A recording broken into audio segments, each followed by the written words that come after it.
اسلام کی بنیاد 5 چیزوں پر ہے اور ان 5 چیزوں میں سے ایک چیز ہے زکوٰۃ۔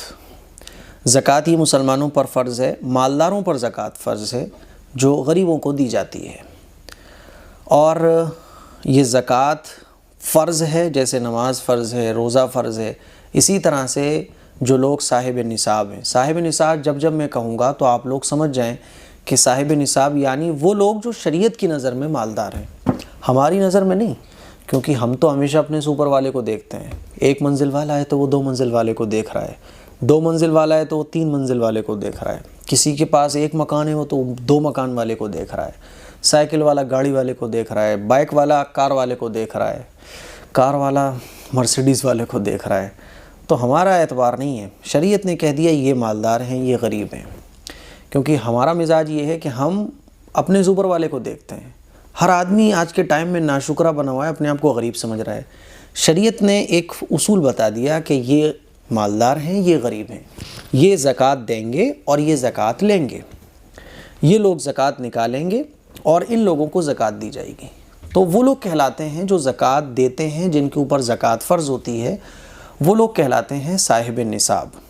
تو جب میں بولوں گا صاحب نصاب تو آپ لوگ سمجھ جائیں صاحب نصاب یعنی وہ لوگ جو شریعت کی نظر میں مالدار ہیں۔ تو مالداروں پر زکوٰۃ فرض ہوتی ہے اور زکوٰۃ ہمیں دینا چاہیے، زکوٰۃ نکالنے میں ہمیں کوتاہی نہیں کرنا چاہیے۔ حضور اکرم صلی اللہ علیہ وسلم نے ایک مرتبہ ایک خاتون کو دیکھا جو 2 کنگن پہنے ہوئے تھی، تو حضور نے پوچھا کیا تم ان 2 کنگنوں کی زکوٰۃ نکالتی ہو؟ تو ان خاتون نے کہا یا رسول اللہ زکوٰۃ تو میں نہیں نکالتی ہوں۔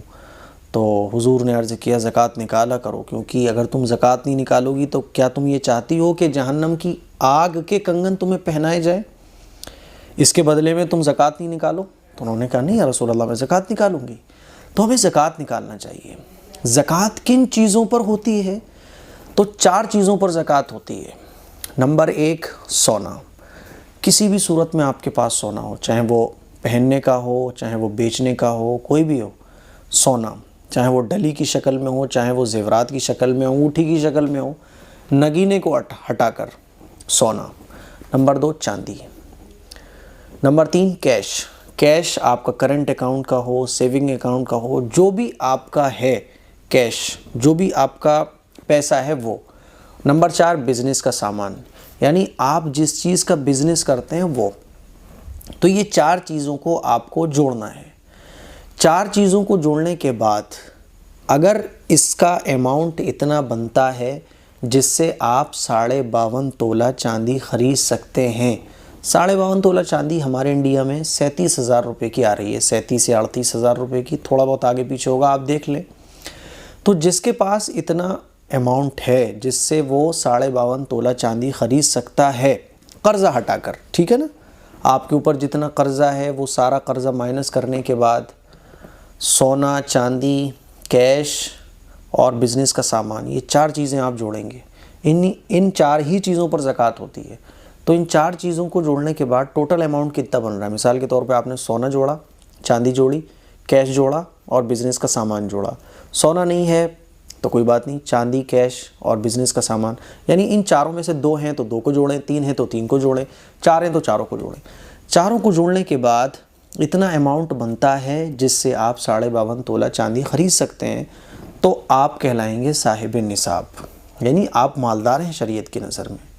اور جو شخص صاحب نصاب ہوتا ہے تو اس کے اوپر 2.5% کے حساب سے زکوٰۃ ہوتی ہے، ٹھیک ہے نا۔ تو جب میں بولوں صاحب نصاب تو آپ سمجھ جائیں، میں بہت اچھے طریقے سے سمجھانے کی کوشش کر رہا ہوں، مجھے امید ہے کہ آپ یہاں تک بات سمجھ گئے ہوں گے۔ اب زکوٰۃ جو آپ لوگوں نے یہ سنا ہوگا کہ زکوٰۃ جو فرض ہوتی ہے وہ 1 سال کے بعد ہوتی ہے، یعنی 1 سال گزر جائے۔ اس کا مطلب کیا ہے؟ تو اس کا مطلب یہ ہے کہ آپ جس دن صاحب نصاب ہوئے ہیں، ٹھیک ہے نا، آپ جس دن صاحب نصاب ہوئے ہیں، صاحب نصاب کا مطلب سمجھ گئے نا، کہ اتنا اماؤنٹ آپ کے پاس آ گیا جس سے آپ 52.5 تولہ چاندی خرید سکتے ہیں، یعنی 37-38 روپے کہ آپ مالک ہو گئے۔ جس دن آپ مالک ہوں گے فرسٹ ٹائم، جیسے ہی آپ فرسٹ ٹائم اتنے روپے کے مالک ہوں گے تو اس دن آپ کہلائیں گے صاحب نصاب۔ جیسے ہی آپ صاحب نصاب ہوئے وہ ڈیٹ آپ نوٹ کر لیں۔ اب ٹھیک 1 سال کے بعد اسی ڈیٹ کو آپ کو حساب لگانا ہے کہ ٹوٹل اماؤنٹ آپ کے پاس کتنا ہے، سونا، چاندی، کیش، بینک بیلنس اور بزنس کا سامان. یہ 4 چیزیں آپ جوڑیں گے.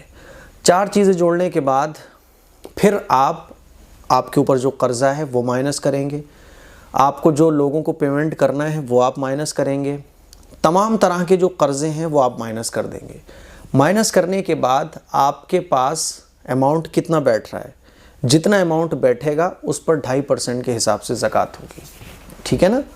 اگر وہ اماؤنٹ نصاب کو پہنچ رہا ہے تو زکوٰۃ آپ دیں گے، اور اگر وہ نصاب کو نہیں پہنچ رہا ہے تو پھر آپ کے اوپر زکوٰۃ فرض نہیں ہوگی.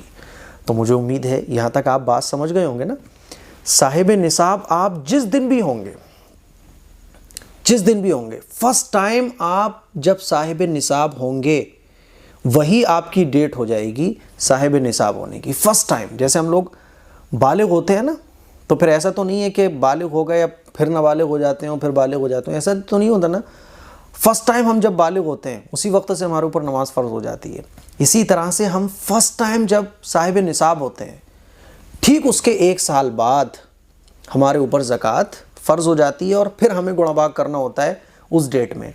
اگر اماؤنٹ اتنا بیٹھتا ہے جو نصاب تک پہنچتا ہے تو پھر ہم زکوٰۃ نکالیں گے 2.5% کے حساب سے، اور اگر اتنا اماؤنٹ نہیں بیٹھتا ہے جو نصاب تک پہنچے تو پھر ہمارے اوپر زکوٰۃ فرض نہیں ہوگی. ٹھیک ہے؟ اور جس دن ہم صاحب نصاب ہوئے ہیں ٹھیک اس کے 1 سال بعد اسی تاریخ میں ہمیں زکوٰۃ نکالنی ہے. ایسا نہیں کہ آپ 1 دن بعد نکالیں، 2 دن بعد نکالیں، نہیں، بلکہ ایک ڈیٹ ہوگی آپ کی، اسی دن آپ کو گڑا بھاگ کرنا ہے. اب 1 سال کے بیچ میں کیا آیا کیا گیا اس سے مطلب نہیں ہے. اب ظاہر ہے بہت سارے لوگوں کے مائنڈ میں یہ سوال آ رہا ہوگا کہ ہمیں تو پتہ ہی نہیں ہے کہ ہم صاحب نصاب فرسٹ ٹائم کب ہوئے تھے، کیونکہ اکثر لوگ ایسے ہیں جن کو یہ پتہ ہی نہیں ہے کہ فرسٹ ٹائم ہم صاحب نصاب کب ہوئے تھے. اب ایسی صورت میں کیا کریں؟ ایسی صورت میں یہ کریں کہ اندازہ کر لیں، غور و فکر کر لیں کہ فرسٹ ٹائم آپ صاحب نصاب کب ہوئے تھے. غور و فکر کرنے کے بعد مثال کے طور پہ آپ نے یہ اندازہ کیا کہ میں 15 محرم میں، چاند کی تاریخ، کہ میں 15 محرم میں فرسٹ ٹائم صاحب نصاب ہوا تھا. اب ہر سال آپ 15 محرم کو پورا چٹھا جوڑیں گے. آپ کے پاس کیش کتنا ہے، آپ کے پاس بزنس کا سامان کتنا ہے، آپ کے پاس سونا کتنا ہے، آپ کے پاس چاندی کتنی ہے، اور ٹوٹل لگانے کے بعد مثال کے طور پہ آپ نے ٹوٹل لگایا 2 لاکھ کا، 2 لاکھ آپ نوٹ کر لیں. پھر آپ کے اوپر قرضہ کتنا ہے، قرضہ مائنس کریں، جتنے لوگوں کو آپ کو پیمنٹ دینا ہے وہ مائنس کریں. مائنس کرنے کے بعد مثال کے طور پہ 1 لاکھ کا آپ کے اوپر قرضہ ہے، تو 2 لاکھ میں سے 1 لاکھ آپ مائنس کر دیں گے، 1 لاکھ رہ جائے گا. اب اس 1 لاکھ پر زکوٰۃ ہوگی 2.5% کے حساب سے، یعنی 2,500 روپے. بات سمجھ آ رہی ہے؟ اب لوگوں کو یاد نہیں ہوتا کہ میں صاحب نصاب فرسٹ ٹائم کب ہوا تھا، تو اس سلسلے میں مسئلہ یہ ہے کہ آپ کوئی ایک ڈیٹ اپنی طے کر لیں. مثال کے طور پہ پہلے رمضان کی ڈیٹ طے کر لیں، چاند کی تاریخ، کوئی بھی ایک تاریخ آپ طے کر لیں. زیادہ تر لوگ رمضان میں ڈیٹ طے کر لیتے ہیں، لیکن ایک ڈیٹ فکس کرنے کے بعد اب وہ ڈیٹ ادھر سے ادھر نہیں ہونا چاہیے.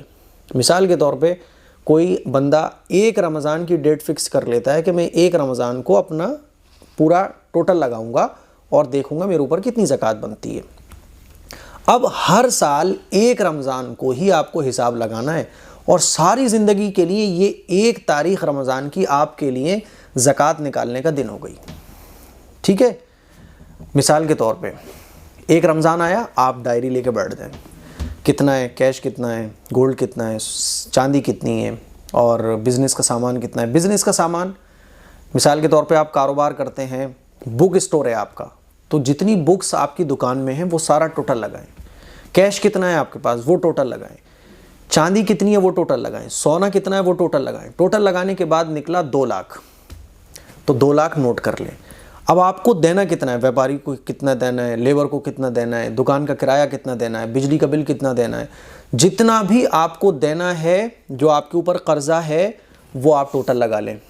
2 لاکھ آپ کے پاس ہے اور 1 لاکھ آپ کے اوپر قرضہ ہے، تو 2 لاکھ میں سے 1 لاکھ مائنس کر دیں گے، بچا 1 لاکھ. اب اس 1 لاکھ پر زکوٰۃ ہوگی، تو آپ ڈائری میں نوٹ کر لیں 1 لاکھ پر میری زکوٰۃ 2,500 روپے مجھے زکوٰۃ کے دینا ہے. اب ڈائری میں نوٹ کر لیں. اب یہ 2500 آپ 1 مہینے کے بعد دو، 2 مہینے کے بعد دو، جب آپ کو آسانی ہو جب دو، لیکن چاند کی جو ڈیٹ ہے آپ کا زکوٰۃ کا گڑا بھاگ کرنے کی، وہ ڈیٹ میں آپ گڑا بھاگ کر کے الگ کر دو زکوٰۃ کی رقم کہ اتنی رقم مجھے زکوٰۃ کی دینی ہے۔ بات سمجھ آ رہی ہے؟ تو مجھے امید ہے آپ کو سمجھ آ گیا ہوگا۔ اب ایک چاند کی تاریخ میں آپ گڑا بھاگ کرتے ہیں زکوٰۃ کا، تو یہ دو نہیں ہونا چاہیے۔ اب اس پورے سال میں، یہ جو پورا سال پچھلا گیا ہے، اس میں کتنا خرچ ہوا، کتنا آیا، کتنا گیا، اس کا اعتبار نہیں ہے۔ وہ جتنا آ رہا ہے لاکھوں کروڑوں آپ کا آیا گیا، اس سے مطلب نہیں ہے۔ لیکن جو دن آپ کا زکوٰۃ کا حساب لگانے کا ہے، اس دن میں آپ کے پاس کتنا ہے یہ ہے ضروری۔ اس دن جو آپ کے پاس ہے اس پر زکوٰۃ ہوگی۔ اگلے دن آپ کے پاس 1 کروڑ آ جائے اس کا کوئی اعتبار نہیں ہے۔ جو آپ کا، جیسے عصر کی نماز پڑھنے کا وقت ہوتا ہے نا، تو عصر کے وقت میں ہم عصر کی نماز پڑھتے ہیں، مغرب کے وقت میں مغرب کی نماز پڑھتے ہیں۔ ایسے ہی زکوٰۃ کا حساب لگانے کی جو بھی آپ ایک ڈیٹ طے کر لیں، پتہ نہیں ہوتا زیادہ تر لوگوں کو، جیسے میں نے کہا، اسی ڈیٹ میں آپ زکوٰۃ کا حساب لگا کر زکوٰۃ کی رقم الگ لکھ دیں۔ اب وہ آپ اپنی سہولت کے اعتبار سے جب چاہیں غریب کو دے سکتے ہیں۔ ٹھیک ہے، مجھے امید ہے بات سمجھ آ گئی ہوگی۔ اچھا، جس دن آپ زکوٰۃ کا حساب لگا رہے ہیں، اس دن آپ نے زکوٰۃ کا حساب لگایا، لیکن آپ کے پاس قرضہ مائنس کرنے کے بعد آپ کے پاس جو ٹوٹل اماؤنٹ بن رہا ہے وہ نصاب تک نہیں پہنچ رہا ہے، تو پھر آپ کے اوپر زکوٰۃ فرض ہوگی نہیں۔ پھر اس سال آپ کے اوپر زکوٰۃ ہے ہی نہیں ہے۔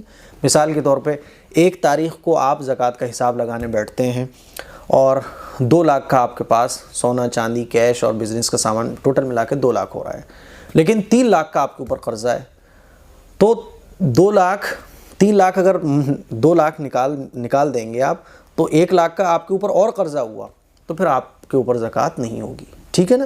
لیکن ہر سال اسی ڈیٹ میں آپ کو زکوٰۃ کا حساب لگانا ہے۔ زکوٰۃ دینے کے لائق ہیں آپ، یعنی زکوٰۃ اگر آپ کے اوپر فرض ہو رہی ہے تو زکوٰۃ نکال دو، نہیں ہے تو لکھ دو کہ بھئی اس سال میرے اوپر کوئی زکوٰۃ تھی نہیں۔ یہ طریقہ ہے زکوٰۃ نکالنے کا۔ بزنس کا سامان، تجارت کا سامان، دیکھیے آپ کس چیز کی تجارت کرتے ہیں۔ اگر آپ کاپی کتابوں کی تجارت کرتے ہیں تو آپ کی دکان میں جتنا بھی مال بھر رہا ہے تو اس کی جو مارکیٹ کی ریٹ ہے، یعنی جس قیمت پہ وہ آپ بیچو گے، اس کا اعتبار ہوگا۔ اب جو بیچنے کا سامان نہیں ہے، یعنی جو تجارت کے مقصد سے، بزنس کے مقصد سے ہم نے سامان نہیں خریدا ہے، اس پہ زکوٰۃ نہیں ہے۔ جیسے مثال کے طور پہ گاڑیاں ہیں ہمارے پاس، تو گاڑیوں پہ زکوٰۃ نہیں ہے۔ ہمارے پاس جو بکس ہیں وہ پڑھنے کے لیے ہم نے خریدی ہوئی ہیں، تو اس پر زکوٰۃ نہیں ہے۔ ہم نے مکان رہنے کے لیے خریدا ہوا ہے، تو اس پہ زکوٰۃ نہیں ہے۔ جو بھی چیز بزنس کے پرپس سے خریدی گئی ہے اس کے اوپر زکوٰۃ ہوگی۔ کرائے کا مکان ہے، مکان ہم نے کرائے پہ دے رکھا ہے، کرایہ دار رہ رہے ہیں، تو وہ جو آمدنی آ رہی ہے اس پر زکوٰۃ ہوگی۔ ہم نے کوئی پلاٹ لے کے ڈالا ہوا ہے، اور پلاٹ لے کے اس لیے ڈالا ہوا ہے کہ جب یہ اچھے ریٹ میں بکے گا تو ہم بیچ دیں گے، یعنی بزنس کے مقصد سے ہم نے وہ پلاٹ خرید کر ڈالا ہوا ہے، تو پھر زکوٰۃ فرض ہوگی اس پر۔ ٹھیک ہے، لیکن جو گولڈ ہمارے پاس رکھا ہوا ہے، سلور رکھی ہوئی ہے، وہ پھر چاہے بچوں کی شادی کے لیے ہم نے رکھی ہوئی ہوں، زیور ہم نے اپنے پہننے کے لیے رکھے ہوں، زیور مرد کے پاس اگر سونا چاندی ہے تو اس کے اوپر زکوٰۃ فرض ہوگی، بیوی کے اگر زیورات ہیں تو اس پر بھی زکوٰۃ فرض ہوگی۔ ٹھیک ہے، زکوٰۃ فرض کب ہوتی ہے وہ بھی میں نے آپ کو بتا دیا، صاحب نصاب کس کو کہتے ہیں وہ بھی میں نے آپ کو بتا دیا، زکوٰۃ کیسے نکالیں گے وہ بھی آپ کو بتا دیا۔ مجھے امید ہے اب کوئی کنفیوژن آپ کو باقی نہیں رہنی چاہیے، لیکن پھر بھی اگر کوئی شک ہے، کوئی ڈاؤٹ ہے، کوئی سوال ہے تو کمنٹ باکس میں کمنٹ کریے۔ انشاءاللہ نیکسٹ کلپ میں زکوٰۃ کے سارے مسائل جو آپ لوگ پوچھیں گے وہ انشاءاللہ کور کیے جائیں گے۔ السلام علیکم ورحمۃ اللہ وبرکاتہ۔